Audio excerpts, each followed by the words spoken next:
Mobile snatching के बाद police पर गंभीर आरोप। प्रीत विहार थाने के पुलिसकर्मी सस्पेंड। पूर्वी दिल्ली के प्रीत विहार इलाके से सामने आए एक मोबाइल स्नैचिंग मामले ने दिल्ली पुलिस की कार्यप्रणाली पर गंभीर सवाल खड़े कर दिए हैं। मामला सिर्फ मोबाइल छीनने तक सीमित नहीं रहा, बल्कि पीड़ित परिवार ने पुलिसकर्मियों की भूमिका पर भी गंभीर आरोप लगाए हैं।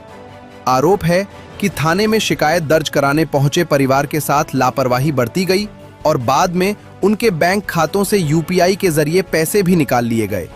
जानकारी के अनुसार 10 तारीख की रात एक परिवार आईटीओ की तरफ से अपने घर लौट रहा था। जैसे ही परिवार प्रीत विहार इलाके में पहुंचा, बाइक सवार 2 बदमाशों ने उनके हाथ से मोबाइल फोन छीन लिया और मौके से फरार हो गए। घटना के तुरंत बाद परिवार ने 112 नंबर पर कॉल कर पुलिस को सूचना दी। कुछ देर बाद पुलिस मौके पर पहुंची और परिवार को प्रीत विहार थाने ले जाया गया। सचिन जी, जब सिम टूटी मिली घर पर कितने पुलिस वाले आए, उसके बाद एसीपी ने क्या कार्रवाई करी है? नहीं, जैसे हमने घर पे देखी कि हमारी सिम टूटी हुई है और उसके बाद जब ही हमारे थाने से फ़ोन आता है कि एसओ साहब हमें 2 पुलिस वाले आपके पास भेजे जा रहे हैं और आपकी कार्रवाई करी जाएगी, तो वो जो पुलिस वाले आए वो उन्होंने कोई कार्रवाई नहीं करी, सिर्फ एक आश्वासन दिया कि आपका जो काम रात को जो हुआ है वो हम आपके यहाँ पर अब लिखते हैं। लेकिन सिम टूटने के बाद हमने उन्हीं से जो आए थे घर पे उन्हीं से एसीपी का नंबर लिया और उन्हीं के सामने एसीपी साहब को फ़ोन मिलाया। तो एसीपी साहब ने उन्हीं के सामने हमें बोला कि आप शाम को 5 बजे का हमें टाइम दिया।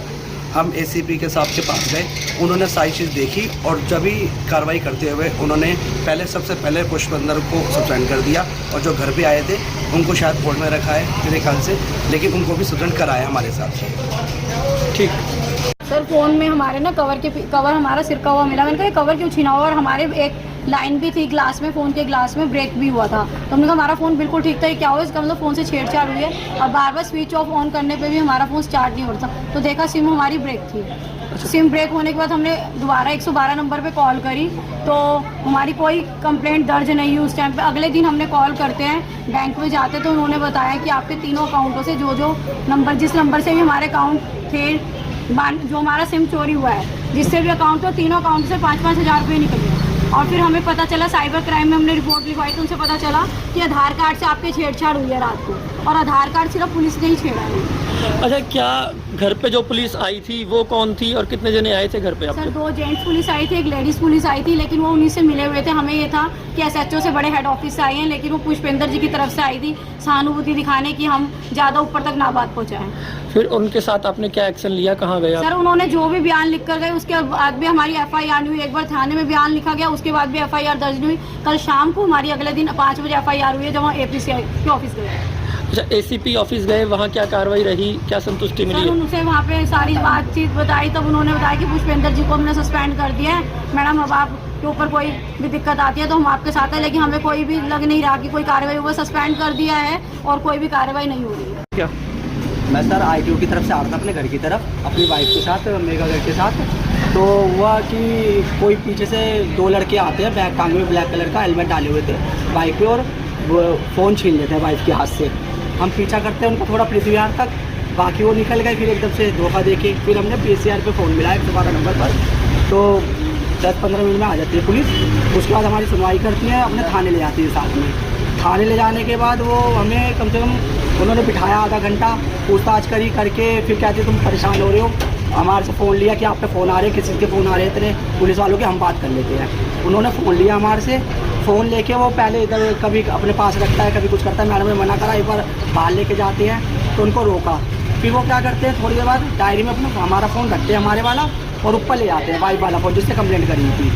फिर वो कम से कम 1 घंटे बाद आते हैं। 1 घंटे बाद भी आए नहीं थे वो। हमने बोला उनको, मैडम को, कि परेशान है, बच्चे हैं साथ में, तो हमें अपनी सिम भी बंद करवानी उस नंबर से, बहुत ज़रूरी है, नहीं तो कुछ घटना ना हो जाए।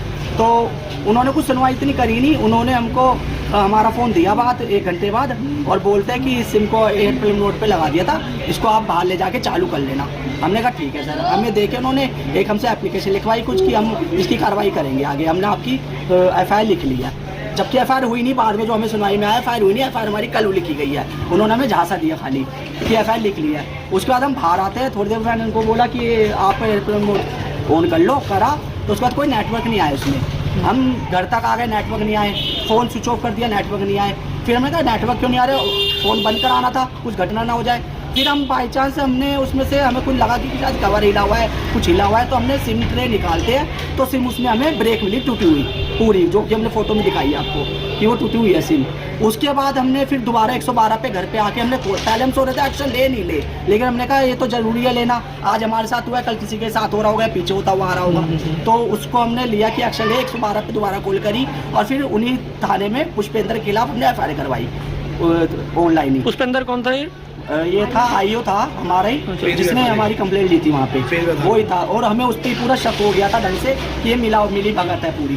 तो फिर हम गए हैं, फिर हमने उनको बोला कि हमारा फ़ोन स्विच ऑफ है अभी, जो चोरी हुआ था 92 वाला नंबर। लेकिन वो जब हम सुबह मतलब उन्होंने बोल दिया ठीक है हम पुलिस भेज रहे हैं, कोई पुलिस नहीं आई घर की तरफ, उसके बाद कुछ भी एक्शन नहीं हुआ, क्योंकि हमने बोल दिया था कि आपने कुछ करा है ऐसा। तो कह रहा मैं नहीं करता हूँ। फिर बोलने लगा, रात को ही बोल रहा कि आपको लग रहा है कोई बात नहीं, सॉरी, माफ़ी मांग रहा है हमसे, सॉरी करके। हमने कहा सॉरी से कुछ नहीं होगा, बात ऊपर तक जाएगी, नहीं तो आप अपनी गलती मानो। पुलिस वाला? हाँ, पुलिस वाले से हमने चिल्ला के बात करी है रात को यहाँ पे 1-1:30 बजे रहा था।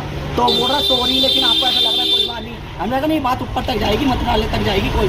तो कहता नहीं, तो फिर कह रहा आप स्टेशन आ जाओ। हमने कहा स्टेशन नहीं, अब आपको आना पड़ेगा हमारे यहाँ पे, हम नहीं आएंगे स्टेशन।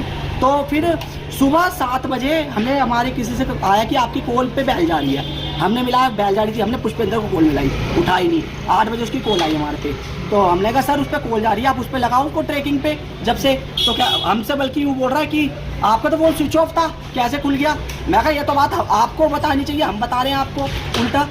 आपके अकाउंट से पैसे कब निकले हैं? पैसे वही जब हमने 8 बजे उसकी कॉल आई है, उन्होंने कोई ट्रैकिंग पे नहीं लगाया। 8 बजे ही हमारी तीनों ट्रांजैक्शन निकली हैं 5-5 हज़ार रुपये, एक ICICI बैंक से, 2 PNB बैंक से, जिसमें कि 2 खाते मेरे थे, एक मेरी वाइफ का था।